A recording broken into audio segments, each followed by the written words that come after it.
மறுதாரத்துக்கு ஒத்த புள்ள வாரிசு இருந்தாலும் பாதி சொத்து தானே. என் மகளுக்கு என் பேரனுக்கு சேர வேண்டிய தார பங்க பிரிச்சு கேட்கிறேன். கண்ணையை இறந்து போன துக்கம் தாங்க முடியாம நானே தவிச்சு போய் கிடக்க. இப்போ வந்து நீங்க பாகம் பிரிக்கிறதுக்கு எந்த பாகத்தை பிரிக்க சொல்றீங்க? பெத்த பாகத்தை பிரிக்க சொல்றீங்களா? வளர்த்த பாகத்தை பிரிக்க சொல்றீங்களா? இல்ல வாழ்ந்த பாகத்தை பிரிக்க சொல்றீங்களா? எந்த பாகத்தை பிரிக்க சொல்றீங்க? பிள்ளைகள் நன்று சென்று குண்டும் குருமானா கிடைக்கும். அதாவது ஏதாவது பிடிச்சி ஏறி மேல வந்ததுக்கு அப்புறம் அப்பதான் பிரிச்சுக்கிட்டு போலாம பாகத்தை எல்லாம்.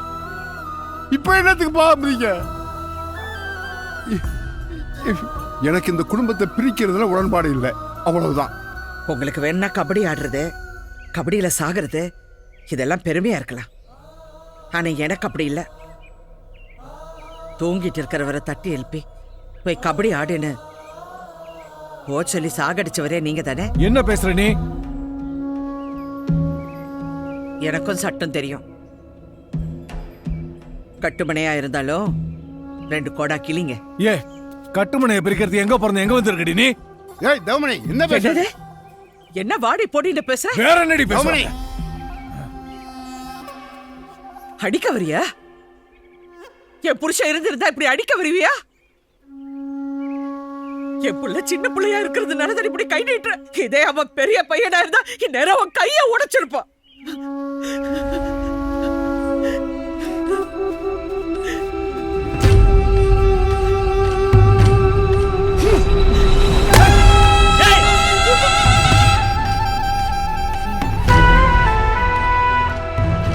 அடிக்கிற அளவுக்கு பிள்ளைய தயார் பண்ணியா? இதையும் தாண்டி என்ன இருக்கு? இனிமே செத்தா வாழ்ந்தா கூட இல்ல. இனிமே இந்த வீட்டு வாசப்படியில அடி எடுத்து வைக்க மாட்டேன்னு எழுதி கொடுத்துருவோம். சொத்தை எடுத்துட்டு போ. பத்திரத்தை ரெடி பண்ணுங்க, நான் இப்பவே கையெழுத்து போடுறேன்.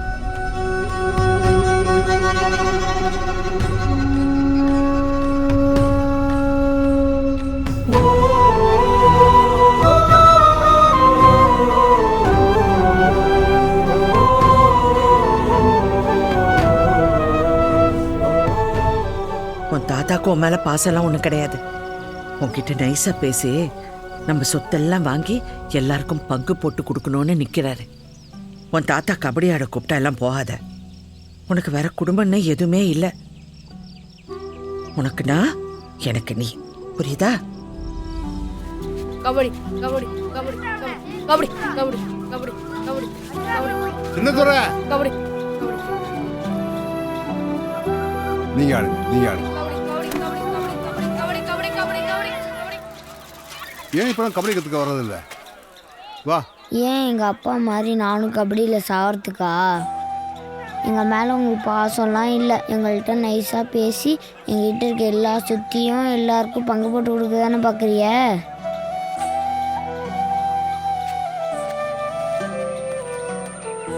என்ன பேர இப்படி பேசிட்டு போறான்?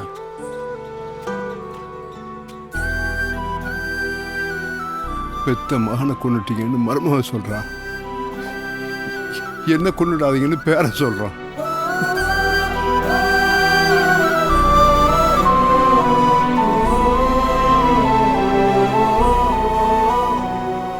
நான் அறியாத வயசுல தெரியாம பண்ணியிருந்தாலும் எங்க தாத்தா மனசுல பட்ட காயம் ஆறாத காயமாவே போச்சு. எங்க தாத்தாவுக்கு சொத்து பத்து மேல பெரிய ஈர்ப்பு இல்லை. எவ்வளோ பெரிய மனுஷன்டா நான் ஒரு கட்டத்தில் புரிஞ்சுக்கிட்டு அவர்கிட்ட போய் நிற்கும்போது ஏற்றுக்கிற மனசில் அவரும் இல்லை, எங்கள் குடும்பமும் இல்லை. ஆனால் ஒன்று மட்டும் நம்பிக்கை இருக்குடா, ஒரு நாளைக்கு எங்கள் குடும்பம் எல்லாம் ஒன்றா சேரும். இதே நேரத்தில் நாங்கள் எல்லாருமா சேர்ந்து விவசாயம் பண்ணுவோம். அன்னைக்கு எங்கள் தாத்தா சொல்லுவார், ஹே சின்னதோர கட்டுற ஏற ஓட்டுறா டிராக்டர்னு. அது வரைக்கும் இந்த நிலத்தில் நான் விவசாயமே பண்ண மாட்டேன் மாப்பிள்ள. இந்த நிலத்தில் குடிக்கா போட்டாவே லட்சக்கணக்கில் சம்பாதிக்கலாமே, இதை பெருசாக போட்டு இவன் ஏன்டா வெத்தலையை வாங்கி விற்றுக்கிட்டு கமிஷன் கலையிறானேன்னு பார்த்தா இவ்வளோ இருக்கா மாப்பிள்ள. என்ன, நான் இங்கேருந்து காளையார் கோயில் போகணும். பஸ் எத்தனை மணிக்குன்னு வரும்? மொத்தமே 3 ட்ரிப்பு தாமா அந்த ஊருக்கு. அடுத்த ட்ரிப்பு 4 மணிக்கு தானே வரும். வேற எதுவும் வண்டி இல்லையா அந்த ஊருக்கு? இந்த காளையார் கோயில் போகிற வண்டியே வந்துருச்சே. ஏப்பா சின்னத்தோர, இந்த பொண்ணு உங்க ஊருக்கு தான் போகணுமா? கொண்டு போய் கொஞ்சம் இறக்கி விட்றேன். அம்மா தட்டு வண்டின்னு பார்க்காத, சரி போயிடு. வேற வண்டி எதுவும் வராது. வாங்க ஃப்ராடு. எங்க லட்டு மாதிரி ஒரு பொண்ணு பார்த்ததும் மனசு கேட்டு போய் கோச்சனூர் போய் சொல்லிட்டேன். அது என்னமோ பெரிய தப்பு மாதிரி பேசுறீங்க. உங்களை பார்த்து பஸ் விட்டு இறங்கினதுல 1 லட்சம் ரூபாய் வயத்துல பஸ் ஓடிய போச்சு தெரியுமா? சும்மா முறைச்சிக்கிட்டு. சரி, காளையார் கோயில்ல நீங்க எங்க போகணும்? பொத்தாரி வீட்டுக்கு. பொத்தாரி வீடு தானே, போயிருவோம்.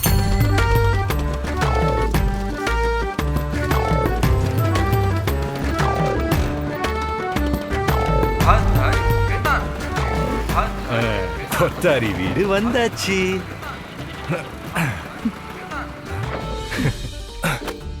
எங்க யாரையும் காணோம். பொத்தாரி பொத்தாரி பொத்தாரி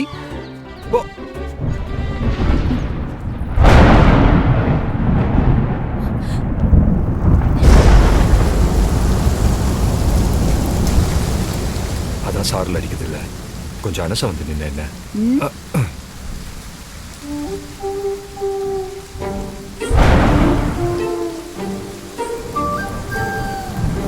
ஏங்க வரும்போதே உங்ககிட்ட ஒன்று சொல்லணும்னு நினைச்சேன். நேற்று நைட் எனக்கு ஒரு கனவுங்க. உங்களுக்கு எனக்கும் சாமிமலை முருகன் கோயில்ல கல்யாணம் ஆச்சு. கல்யாணம் ஆயிட்டு 2 பேர் சந்தோஷமா அம்பாசிடர் கார்ல வந்துட்டு இருக்கோம். திடீர்னு குறுக்கால ஒரு வண்டி வந்து நம்ம வண்டி ஆக்சிடென்ட் ஆயிடுச்சு.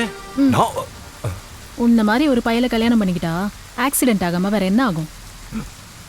வண்டி அப்படியே கவுந்து உங்களுக்கு மட்டும் லேசா கையில் அடிபட்டு போச்சு. டக்குன்னு பார்த்தா ஹாஸ்பிட்டல் உள்ள இருந்து ஒரே சத்தம், முடியாதுன்னு நீங்க சொல்றீங்க. அது எப்படிங்க முடியும் எக்ஸ்ரே எடுக்கிறவன் சொல்றான். என்னடா இது ஒரே சத்தமா இருக்குன்னு உள்ள நான் வந்து பார்த்தா அதுக்கு எக்ஸ்ரே எடுக்கிறவன் சொல்றான்.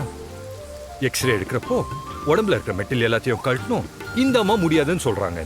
மெட்டல் தானமா கழட்டணும், கழட்ட வேண்டியதானமா அப்படின்னு நான் கேக்குறேன். அதுக்கு நீங்க கட்டின தாலி என்னால எப்படிங்க கழட்ட முடியும்? எனக்கு அப்படியே இது கனவு. ஆமா, பொத்தாரி வீட்டுக்கு அழைச்சிட்டு போக முடியுமா முடியாதா? சரி விடுங்க, பொத்தாரிக்கு இன்னொரு வீடு இருக்கு, நம்ம அங்க போவோமா? தெரியும், அதுவும் போட்டி கிடக்கும். அப்படி என்ன அவசரம் பொத்தாரிய பார்க்க? பொத்தாரிக்கு கண்ணையன்னு ஒரு பையன் இருந்தாரு தெரியுமா? அவர் கபடி ஆடையில இறந்துட்டாரு. அவர் சாவுக்கு காரணமே எங்க அப்பா தான்.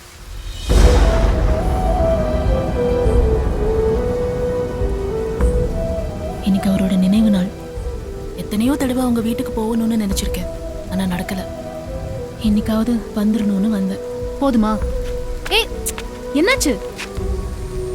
நீ சொன்ன கண்ணைய எங்க அப்பா. அப்பாவா? ஏ, ஒரு நிமிஷம் எனக்காண்டி நில்லு. உங்க அப்பா இறந்தது மட்டும்தான் உனக்கு தெரியும், ஆனா அதுக்கப்புறம் நடந்தது என்னன்னு உனக்கு தெரியுமா? அன்னைக்கு எங்க வீட்டுக்குள்ள வந்தவர் தான் எங்க அப்பா. அதுக்கப்புறம் வீட்டை விட்டு வெளியே போகவே இல்லை. என் கூட எங்க அம்மா கூட அவர் யார்கிட்டயும் பேசவே இல்லை, சாப்பிடல, பச்சை தண்ணி கூட குடிக்கல. அப்படியே பிரம்ம பிடிச்ச மாதிரியே நாள் கணக்கா உட்கார்ந்தே இருந்தாரு. ஒருத்தரோட சாவுக்கு காரணமாயிட்டோமேங்கிற மன உளைச்சல். 1 மாசத்துல அவரும் இறந்துட்டாரு தெரியுமா?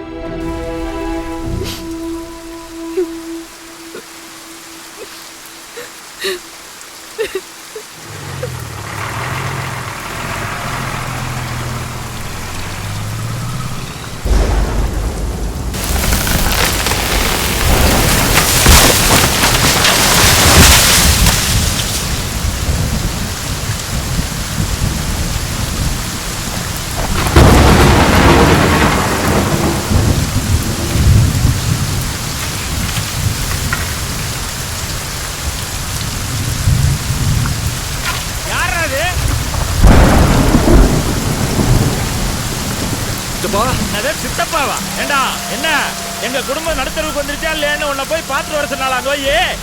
இல்ல குடிக்காலா, சூறாவளியில 10 பேரா இருந்தாலும் ஒத்த ஆளுக்கு 10 கூலி சொத்தா இருந்தாலும் இது எங்க சொத்துடா? போடா வெளியில. இல்ல விழுந்ததெல்லாம் போடாங்கறல்ல.